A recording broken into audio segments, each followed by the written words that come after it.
గత 2, 3 రోజులుగా glamour beauty Nabha Natesh, నటుడు ప్రియదర్శి మధ్య సోషల్ మీడియాలో మాటల యుద్ధం జరుగుతోంది. నభా నటేష్ని డార్లింగ్ అని సంబోధించినందుకు గాను ఆమె కోపగించుకుని తాజా చట్టాల ప్రకారం పరిచయం లేని అమ్మాయిని డార్లింగ్ అని సంబోధించడం చట్టరీత్యా నేరం అని తెలియదా అంటూ దర్శిని హెచ్చరించింది. దాంతో అతను సారీ చెప్తున్నట్టే చెప్పి మరింతగా ఆమెను హర్ట్ చేశాడు.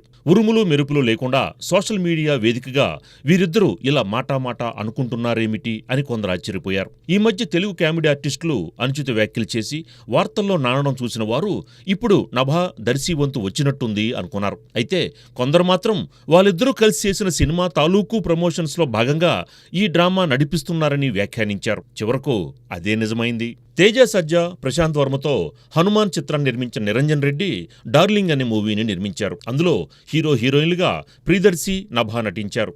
ఈ రొమాంటిక్ కామెడీ ఎంటర్టైనర్ని అశ్విని రామ్ డైరెక్ట్ చేశాడు. శనివారం ఈ సినిమా టైటిల్ని ప్రకటించారు. డార్లింగ్ అనగానే తెలుగు వాళ్లకు టక్కును గుర్తొచ్చే పేరు ప్రభాస్. అంతేకాదు ప్రభాస్ తెలిసిన వాళ్ళందరినీ కూడా డార్లింగ్ అని సంబోధిస్తాడు. ఈ కథకు ఇదే యాప్ట్ టైటిల్ కాబట్టి ధైర్యంగా డార్లింగ్ అనే పేరు పెట్టేశామని చిత్ర బృందం చెబుతోంది. ప్రభాస్ ఫ్యాన్స్ కూడా దీనిని హర్షిస్తారని నమ్ముతోంది. తమ డార్లింగ్ మూవీ టైటిల్ని పాపులర్ చేయడం కోసమే 2, 3 రోజులుగా నభా నటేష్, ప్రియదర్శి సోషల్ మీడియాలో వార్ డ్రామా నడిపారని అర్థమైంది.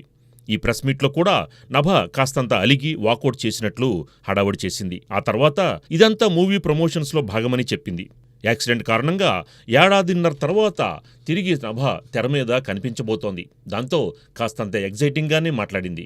తనకు ఏమాత్రం మార్కెట్ లేని టైంలో ఈ సినిమా మొదలైందని, ఇప్పుడు విడుదలకు సిద్ధమైందని దర్శి చెప్పాడు. మొత్తానికి సినిమాకు పాపులారిటీ తేవడం కోసం మన నటీనటులు, సాంకేతిక నిపుణులు ఉన్న ప్రతి అవకాశాన్ని వాడేసుకుంటున్నారు. మరి సూపర్ హిట్ మూవీ డార్లింగ్ని ఈ కొత్త డార్లింగ్ ఎలా మరిపిస్తుందో చూడాలి.